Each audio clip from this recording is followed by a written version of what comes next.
This is the Balanced Advisor Podcast with Dr. Travis Perry, helping financial advisors like you achieve balance in their lives. Welcome to another episode of the Balanced Advisor Podcast. I am your host, Dr. Perry. This is a fantastic segment of the podcast for me because I got to personally meet Rick Kahler. Rick is the founder of Kahler Financial Group and a pioneer in integrating financial planning and psychology.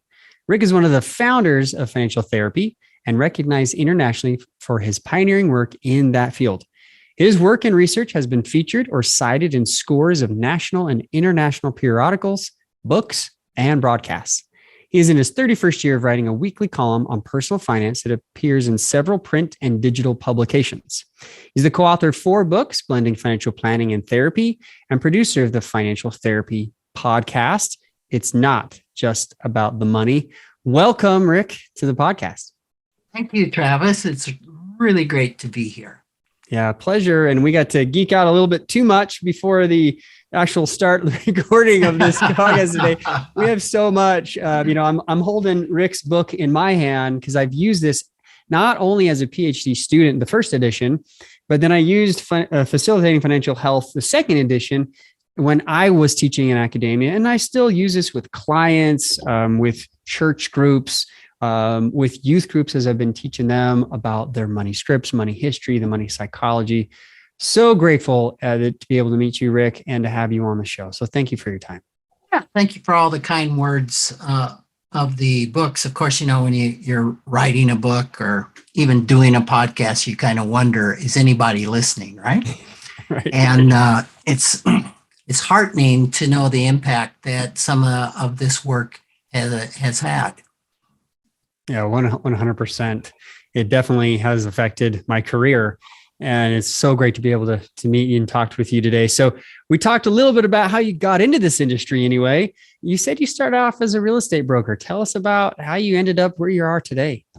Yeah, I started in real estate right out of high school. So that was in 1973, before you were born. And then I got into commercial real estate, something called a CCIM. And part of that training was looking at the big picture of the client, looking at how real estate affects their estate plan, their taxes. And in 79, I said, there's nobody out there kind of advocating for the consumer. Like 79, it was like buy gold. The last thing you want are stocks. Cash value life insurance was a big deal. And I thought, man, I'm going to start working a little bit more with these folks for more balance in their financial life. And along about 1981, a friend of mine came and said, have you ever heard of this financial planning profession? And there's a course on financial planning. And I was so disappointed. I thought I had invented it. But in Rapid City, South Dakota, you can think you invented a lot of things. All you need to do is go away and learn something in Denver or San Francisco, come back here and do it, and you're about 10 years ahead. So I got into the CFP program and became the first CFP in 1983 in South Dakota, and the first fee-only CFP, and that was back when fee-only wasn't cool. NAPFA hadn't even started. I think NAPFA started in 1983, if I remember right, or 1985. So I was a bit ahead of my time in that. And fast forward, I was the guy who walked out of at the time it was the ICFP retreat, the FPA retreat today in 1989, when a guy by the name of Nixon, I forget his first name, he was a psychologist, and he presented to the retreat. And I was like, what is he doing here? Don't they know we're number crunchers? This is bad. So that was my view of psychology and money, is that it didn't exist. There was no intersection. Wow. So I got a divorce. When was that? 1991, 92. which really started my trajectory toward the interior. I got in and started doing therapy. Somehow I had enough sense to know I better take a hard look at myself so I don't end up doing this all over again. And in 1995, I really got the introduction to Jacob Needleman, Olivia Mellon at the FPA retreat at that time. That was the same time that Naz Rudin, the Naz Rudin Project, was started by Dick Wagner and George Kinder. And I ended up learning from George at the second course that he ever gave on his modality, the 7 stages of money maturity. And then I sent off a suggestion to Ted Klontz that we do a 5-day therapy workshop around money and money issues. So that's kind of how I went down this path of being. I have a wonderfully developed left brain, but the right brain spent 12 years in therapy and $80,000 to even find it. Oh, wow. It's so great. Like, this is so fun to hear where you've come from, how you've matured in the industry. And, I had no idea about the personal circumstances. And, I found that when people have dealt with, challenges, when they're able to be resilient and get support, because no man is an island. When they get that kind of support and they really are man enough, woman enough to get therapy and get help and move forward, that tells me a lot about you as a person. It really does. So it's a pleasure to hear about your story.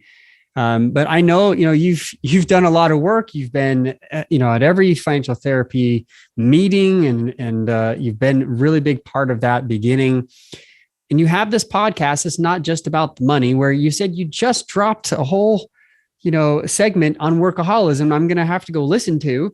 So we're talking about balance on this podcast. We're talking about, advisors who struggle and how to help them get out of this workaholic trap, which really is a financial addiction, or it can be, as at least financial motivated. What do you think your definition is as we look at balance, Rick? What's your definition here? What's an analogy you would use or an example to kind of explain that? Yeah, workaholism, as you probably have discussed, is insidious because it's one of the few addictions that you get a lot of reward for. You get monetary rewards, you get societal rewards. So it's a really looking good addiction. And it was the addiction that was behind my divorce. I worked 80 hours a week. And so this is a great discussion because I like to refer to myself as a recovering workaholic. And my podcast that I did is probably more on, well, am I really recovering alcoholic or workaholic? But here's one big difference for me in balance in work. In the past, and this was 30-ish years ago, I would go to work to medicate pain. Now, I wasn't aware of that, but I remember a huge fight that I'd had with my wife. I went to the office afterwards, and she called our pastor, and our pastor showed up, and he looks at me, and he says, "What are you, super saint?" And I was just calm and collected. And that was my definition of success. My definition was feelings are bad. And a really together person doesn't show feelings. So I wasn't aware that I was medicating pain with work at that time. And that's my touchstone right now is, if I'm working, am I running? Am I resisting? Is something going on that I don't want to sit with and feel? And then I was part of the movement, the pioneers in 1999, 2000, a bunch of us that got together, discovering this union of money and emotion. And just with a lot of wondering in that area and thinking, the message we really need to bring is we need to be aligned with our work in such a way that it's play. And how beautiful would it be to live life being paid to play? So we preached that message everywhere, and we attempted to walk the walk, not just talk the talk. And so today, I am getting so much joy out of exploring financial therapy, writing about it, adding something to it called internal family systems to it. And my wife told me a few weeks ago, she says, I don't know what you're doing in there, because I now am at my home, right? I rarely go into my physical office anymore. And she says, I don't know exactly what you're doing, but it sure sounds like you're having fun.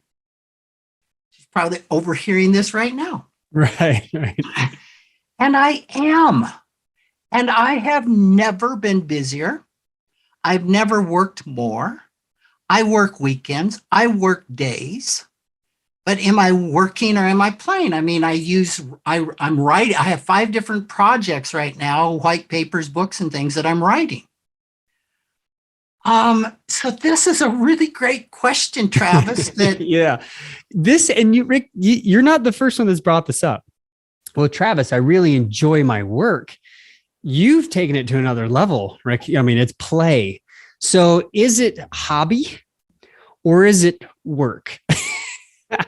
And, this is when I look at all the areas of life, fun and recreation, hobby, is definitely not part of work. However, that doesn't mean that work can't be fun. Like, we're going to go back to the Puritan definition of what work is, and that's definitely not fun, right? It's definitely not fun.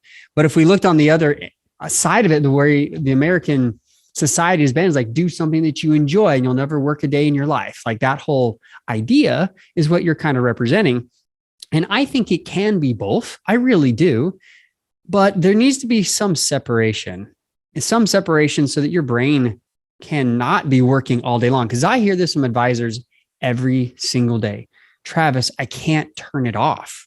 I want to be present. And that's where my boundary is like, hey, if even your hobbies, or even if your work, are those number 1, 2, or 3 priorities in your life? Because if we were to ask you, all right, Rick, what's your number 1, 2, 3, priorities in life? It probably isn't fun and rec. It's probably not work, although it does take up a lot of our time.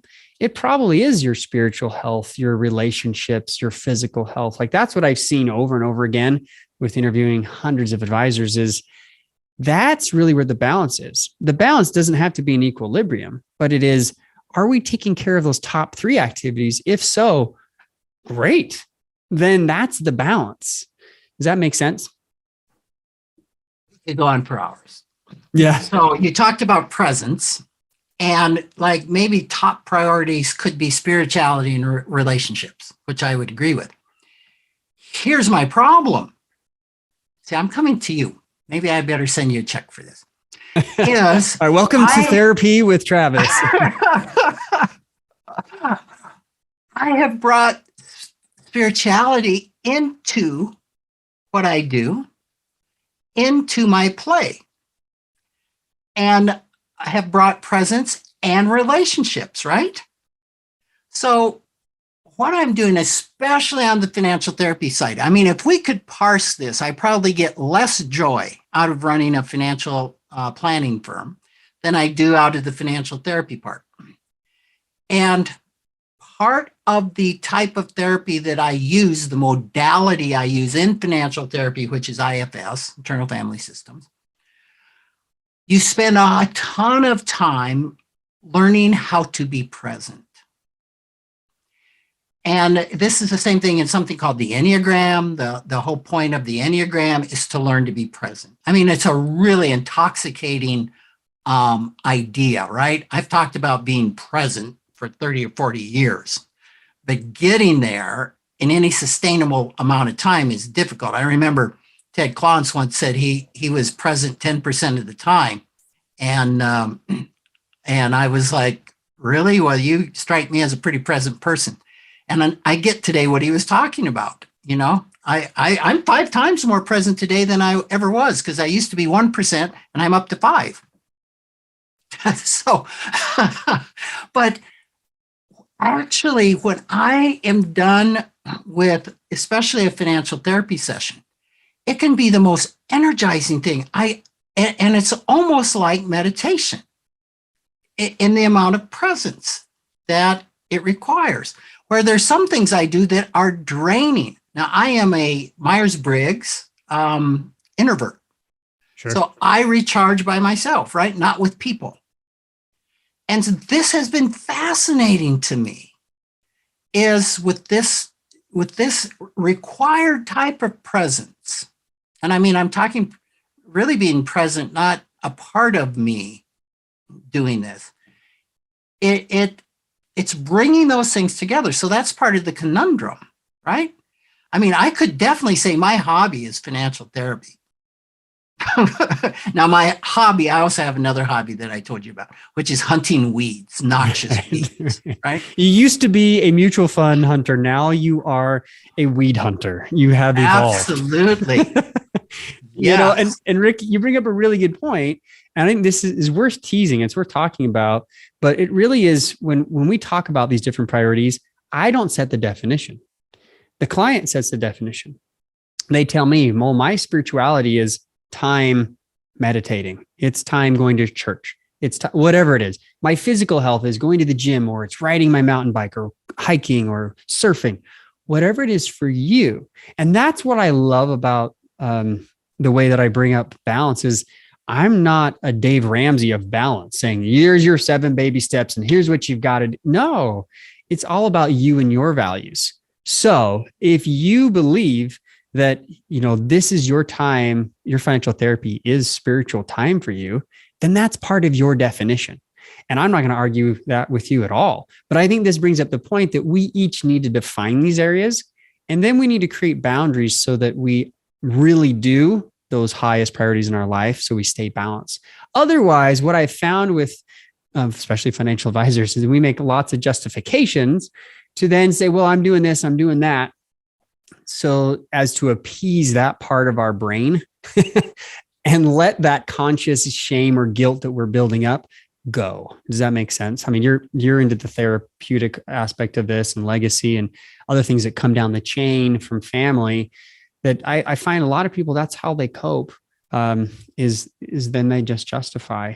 But this is a really good point. And I think that other advisors absolutely really struggle with this. And you brought up, some of your struggles here, and I appreciate that. What do you think other advisors, you've rubbed shoulders with literally hundreds, if not thousands of advisors throughout your career. You've seen this industry, you've seen it grow, you've seen it change. I didn't know what you know about the history of this industry until I went to a Texas A&M, a TAMU conference where I was speaking about balance. And Nathan Harness got up there and showed me, hey, this is how it started as a broker. This is where it went, banks and insurance industries. And I get that. I get the Glass-Steagall Act. But then he was talking about how the industry began and how we really are still a burgeoning industry and it's still growing. So, with all of your experience in this industry, what do you think advisors really struggle with? Well, I think you're on it. Balance, right?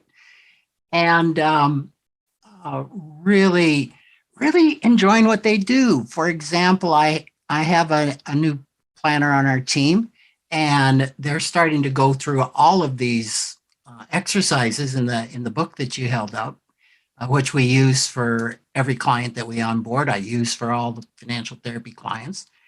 And I told him, I said, now here's my fear is I don't know who you're going to be when you come out of this process, because you might discover you're in the wrong profession. You might discover you're here because of shoulds and oughts. And I think we talked about this before. Sarah Swatner worked with me for, I think, about 10 years, came in as an engineer, came in completely left brain, got her master's in mental health counseling, just absolutely embraced personal work, which is so important in achieving balance. you cannot be a life planner without having done your own life planning. As Gail Coleman has said, we can only take a client as far as we've taken ourselves. And that means going into these places that we haven't visited within ourselves. And what emerges as for me as an employer, I may not be happy with. I mean, ultimately, I'm happy if somebody finds out, nope, this isn't the place for me. And Sarah has moved on because she found out the place for her is in 100% mental health counseling. Well, that kind of blew my succession plan. Right? Yeah, there goes that. Wonderful facilitation. The same thing happened with, I don't know, some of your folks will know Sonia Britt Luter, who became head of the financial planning program at Kansas. She and I interviewed many, many years ago. And we did a lot of these exercises in facilitating financial health. And they were so effective, she decided, Rick, I don't want to work for you. I want to go get my doctorate in financial planning, which she did and has had a phenomenal career. So we don't know what's going to happen when we really start digging into this. And part of finding balance is finding authentically who we are, what lights us up, what's important to have in our life. For example, it's important for me to have working out. I work out 60 to 90 minutes a day. And that's sacrosanct time.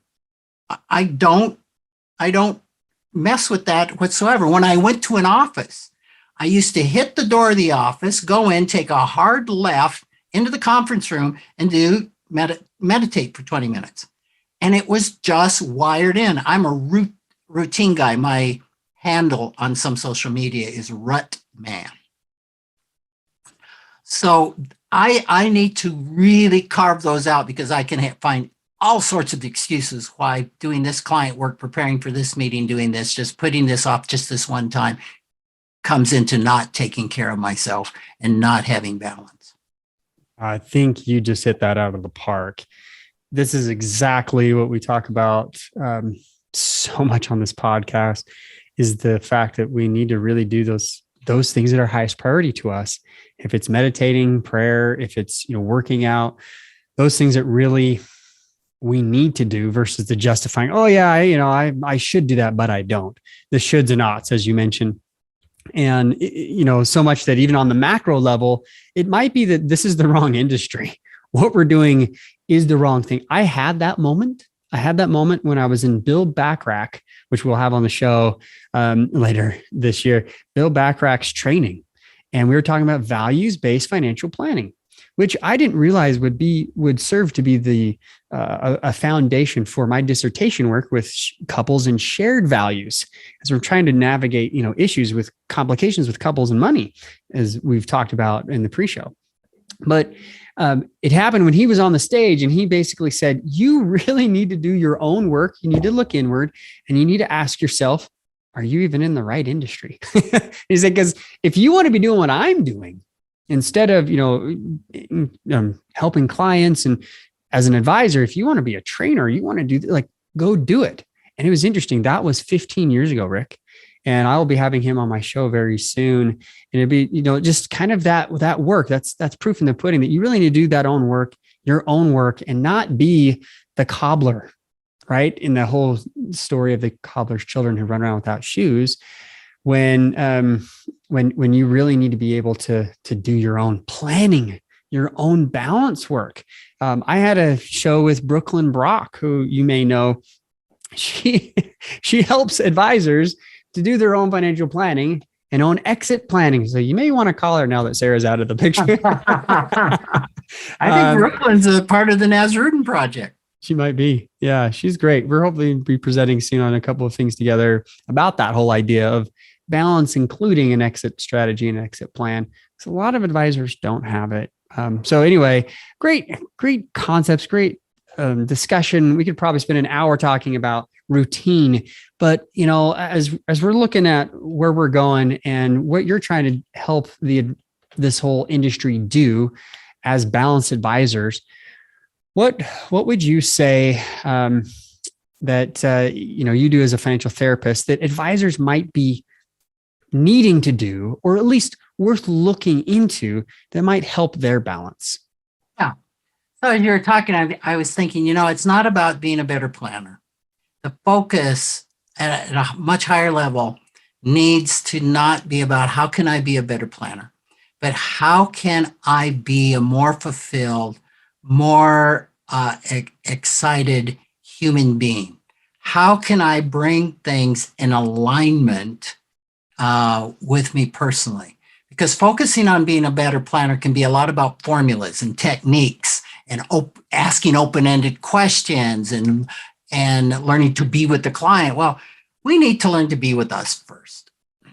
And so really digging in from a much higher level, am I aligned with my values? Are my behaviors supporting my values? Who am I as a person?